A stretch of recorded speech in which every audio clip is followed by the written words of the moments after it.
Da giugno del prossimo anno aumenta l'IVA passando dal 10 all'11%. È il colpo di grazia sferrato dal governo al nostro turismo. Parola di Marco Michielli, presidente di Confturismo Veneto, che rappresenta 17.000 imprese del settore. La stagione si è chiusa ancora con segno negativo, dice Michielli, per guadagni e fatturati, con i prezzi degli alberghi rimasti bloccati rispetto agli anni precedenti.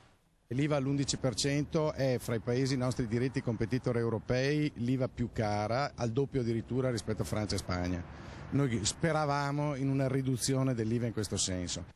Anche i tempi sono stati completamente sbagliati, aggiunge Michielli. L'aumento scatterà infatti a metà stagione.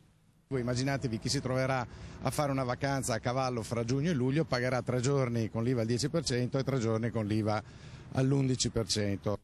I nostri margini sono già risicatissimi, conclude il presidente di Confturismo. Adesso il divario fra il nostro paese e i concorrenti europei diventa incolmabile. Pronti a manifestazioni eclatanti? Cosa vuole? Andare a protestare contro un governo tecnico è un esercizio assolutamente inutile.